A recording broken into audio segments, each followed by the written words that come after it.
Hey everybody, Ace Channel Liam here and welcome to the latest episode of MetroMania. If you're not aware, MetroMania is an ongoing 16 Pokemon Metronome-only double battle tournament to determine the MetroMania Champion, and Season 6 is all about Alolan forms. If you're already a fan of MetroMania and you're ready for more, make sure you hit the like button, show you're enjoying the series, and of course hit the subscribe button if you're new so you never miss an episode. Here we are in quarterfinal 4. The semi-finals start next week, but we just have one more semi-finalist to confirm, and that's what we're going to do today. But before we get into any battles, let's have a look at the brackets and see how we got here. They call it the Muck Mole Mashing Monster. Muck has taken out Diglett and Dugtrio in this tournament. Last week's 2-0 victory over Dugtrio was something unholy to behold. It was absolutely incredible. I recommend you go back and watch it if you haven't seen it. What a fantastic example of how great a metronome battle in Pokemon Let's Go can be. That was freaking wonderful. Muck joins Alolan Ninetales and Alolan Executor in the semi-finals, but of course, for the semi-finals, Muck needs an opponent, and we're going to find out which opponent that's going to be today as we have the last of our quarterfinals where we'll see Alolan Sandshrew take on Alolan Marowak. Let's jump right in. So here it is, Alolan Sandshrew versus Alolan Marowak for a spot in the semi-finals against Alolan Muck. This could go either way because I know obviously there's a fire type advantage over Alolan Sandshrew, who is 4 times weak to fire, but do not count out the steel types in this Metromania. There is no guarantee that fire type moves or even fighting type moves that are also 4 times effective will even appear for the Marowak team. Here comes regular Alolan Marowak with takedown, which is going to be resisted by Sandshrew. It's a decent amount of damage, but if any of the unevolved Pokemon have a chance of taking out Alolan Marowak, it's probably going to be Alolan Sandshrew. I definitely believe it. Steel types have a great time in this battle. Look at that Razor Leaf coming out from Shiny Marowak onto the Sandshrew team, barely doing any damage at all, although there was a critical hit there because of that steel typing, which is going to be really beneficial to Sandshrew's protection here. A Super Fang isn't going to affect Marowak, unfortunately. That would have been great. Unfortunately, it's that ghost typing that's going to pay dividends, as it does once again with that headbutt being completely ignored by the Marowak team. The Sandshrew team need to avoid fighting type moves, and they need to avoid using normal type moves because they just won't affect Marowak with its ghost typing, which is very lucky for Marowak, who goes for Sky Attack. Of course, similarly, the Marowak team need to avoid poison type attacks because they will not affect the steel type Sandshrew. So get ready because this is going to be an interesting one. Here comes the regular Marowak, who's going to go for Spike Cannon. Again, not going to do much damage to Sandshrew.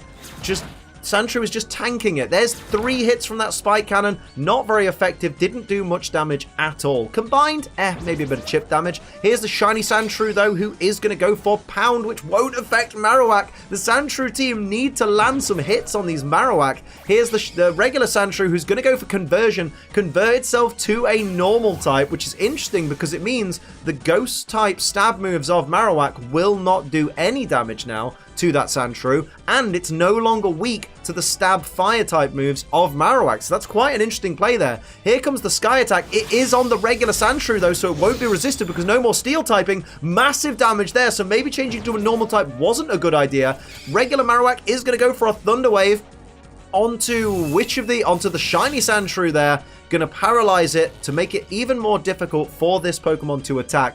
Not great news for the Sandshrew team, but here's the regular Sandshrew, who is going to go for an Egg Bomb. Again, it's a normal type move. Doesn't affect Marowak. Sandshrew is really getting unlucky with these moves. It really could do with something. It goes for Glare, the Shiny Sandshrew, onto which Marowak? Onto the regular, the Shiny Marowak there, I should say. So that Shiny Marowak is now paralyzed. The kind of moves that Sandshrew need to go for, probably one-hit KO moves, although Horndrill won't affect them. Fissure or Sheer Cold are the moves to go for if you are the Sandshrew team. They're the kind of moves that will take these Marowak out easily. Here's a Tail Whip, lowering the defense of each of the Sandshrew by regular Alolan Marowak.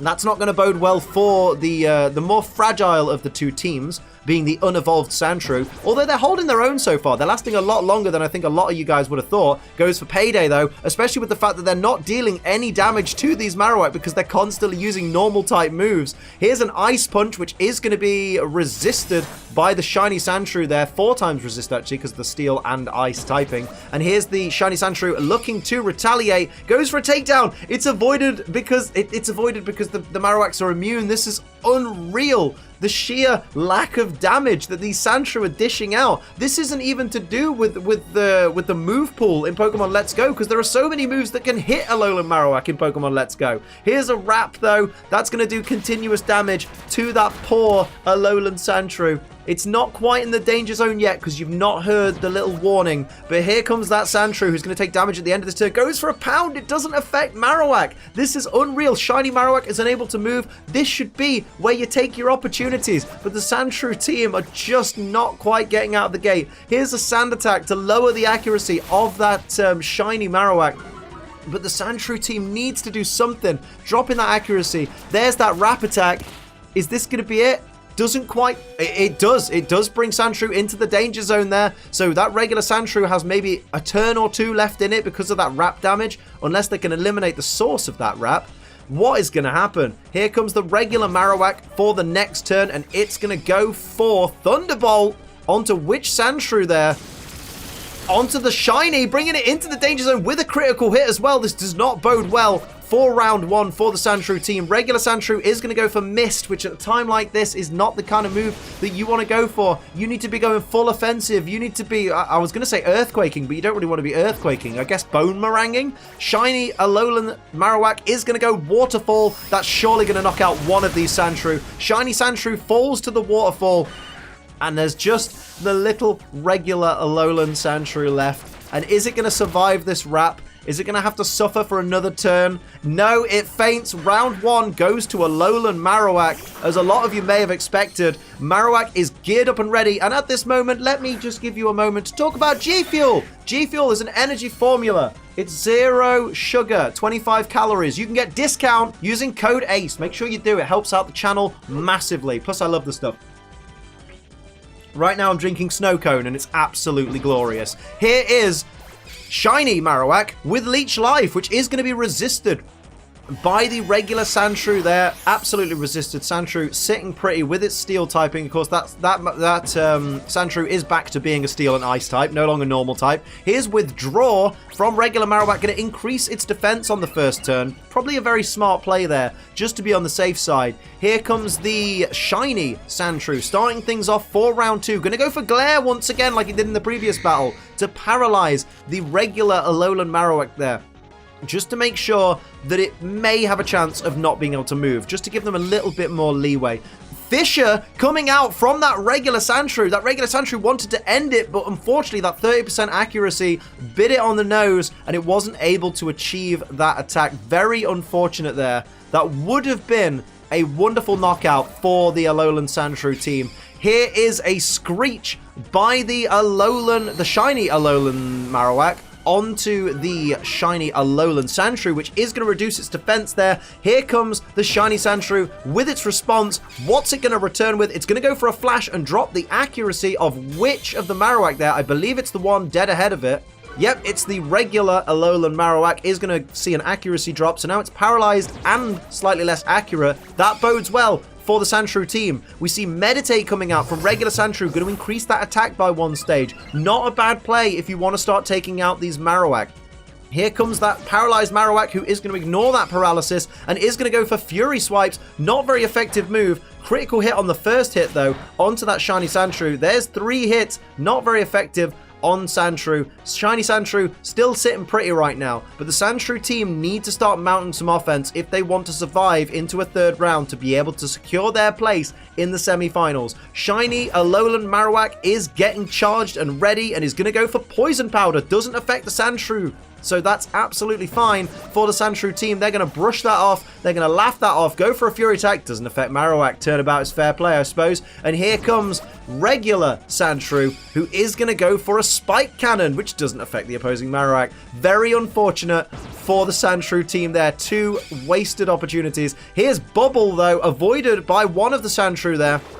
But it is going to deal damage to the regular Sandshrew, but not the Shiny. So not a bad play there by the Alolan Marowak there. And if my past self could just proceed with the battle, that would be fantastic. Thank you, sweetheart. Cheers, Liam. Good stuff. Right, over to the next turn of the battle. Let's see where we go from here. Can these Sandshrew secure the equalizer, or are they going to be taken out? Here's a body slam from Shiny Alolan Marowak onto regular Sandshrew. Not a great deal of damage there. Does it get the paralysis? It does. We now have a paralyzed Pokemon on each team, but look at these Marowak. They haven't taken any damage yet. Here's the Shiny Sandshrew, who is going to go for Mega Drain, which will deal some damage, but not very effective damage, and only give the tiniest little bit of HP restoration. So, not really what I was aiming for, Sandshrew, but you know what? You go for it, mate. You do what you think is right. Regular Sandshrew is going to go for Razor Leaf. All the Grass-type moves coming out. They're finally using moves that hit the Marowak, but they could really do with using moves that are super effective against the Marowak if they want to remain in this competition. Regular Marowak's going to go for Waterfall. It is avoided due to that accuracy drop, so very lucky for the Sandshrew team there. They missed out on taking the damage from that Waterfall. So now it's over to, I believe, Shiny Alolan Marowak to start the next turn off here. So the Shiny Marowak is going to go for a low kick, which is 4 times effective on the Sandshrew. That is going to be a critical hit and a knockout. The crit did not matter there. That is very unfortunate. We're down to 1 Sandshrew. I think that was all she wrote. Here comes Shiny Sandshrew, though, who is going to go for Rest. I mean, that's a big risk. Wow, that's very, very risky there. Putting yourself to sleep for 2 turns so that these Marowak can basically do as they please while you just sit there. This is not good for Sandshrew. Here comes the regular Marowak with a Seismic Toss. That is going to do a guaranteed 50 damage, which is not what Sandshrew wants. So that's down to 75 hit points. So basically completely negating that rest there. That rest was probably not warranted at all. Here we go with the next turn, though. We are getting ready to see what these Marowak are going to do to this poor unsuspecting Alolan Sandshrew. Shiny Marowak's going to go for Double Slap. That will be not very effective and not going to be quite enough to slap this Sandshrew awake either. Very unfortunate for Sandshrew, who just has to sit there fast asleep and take this damage from whatever the Marowak team are going to dish out. Although the opposing regular Marowak is paralyzed. It is not going to be able to move for this turn. That's a lucky break for Sandshrew. How lucky Sandshrew is going to continue to be, I honestly do not know at this point. What will happen? Shiny Marowak, how are you doing? What have you got planned? You're going to go for Thunder Punch. How much damage is that going to do to this Sandshrew? Brings it down to 2 hit points. My word, and of course it's still fast asleep. This is painful. Marowak is very much dominating this battle. Focus energy coming out from the regular Marowak there. You don't even need a crit at this point. They're getting very, very arrogant, very, very ahead of themselves. Sandshrew still has the potential to claw this back. It could literally do tandem one-hit KO moves if it wanted to. I guess we're going to find out, though. Here comes Shiny Marowak, who is going to go for Poison Sting. It doesn't affect Sandshrew. Sandshrew is going to wake up and use Metronome. Is this its opportunity to survive this battle? What will it do? It's going to go for Mist of all moves. So unfortunate. That's not going to help you at all, little one. Very unfortunate. Here comes regular Alolan Marowak, and what's it got in mind? Explosion, which won't even affect its partner. That is adding insult to injury. What a heel tactic there by that Marowak. It's going to knock itself out, but it doesn't matter because it didn't even damage its partner. Down goes Sandshrew with its 2 hit points. Good night. And going through to the semi-finals to face Alolan Muck is Alolan Marowak. What a little devil. Let's be really honest here. Sandshrew just couldn't get out of the gate. Sandshrew, as I said in a previous episode, was probably the unevolved Pokemon that had the potential to go all the way if it made the right choices. And this week, it was just a bit of a... They were both a bit of a bonehead. No pun intended, I just realized with Marowak, but Marowak absolutely had so much control during this battle, and no matter what Sandshrew tried, it just messed everything up every time. Like, it was just dreadful. It was dreadful. Marowak is a ghost type. You can't use normal type moves, and it just picked normal type move after normal type move. It just wasted so much time, and the battle went on way longer than it should have done, purely because of Sandshrew messing up so many times. It was really embarrassing to watch for Sandshrew. Maybe in a future MetroMania season, we may see Sandshrew get another opportunity, but not anytime soon, because that was pitiful. So Marowak gets an easy win, goes through to face Muck in the semi-finals, and is one step closer to becoming MetroMania Champion. That ghost typing is paying dividends for Marowak. And of course, next week, the semi-finals will start with Alolan Ninetales versus Alolan Executor. But of course, that's where I'll leave this episode of Metromania. I hope you enjoyed it. If you did, hit the like button. If you're new, hit the subscribe button. If you'd like to support the channel like these lovely people down here do, please pledge to my Patreon. It's patreon.com/AceTrainerLiam. And for live streams 5 days a week, head over to twitch.tv/AceTrainerLiam. But until next time, I'm Ace Trainer Liam. Keep on training.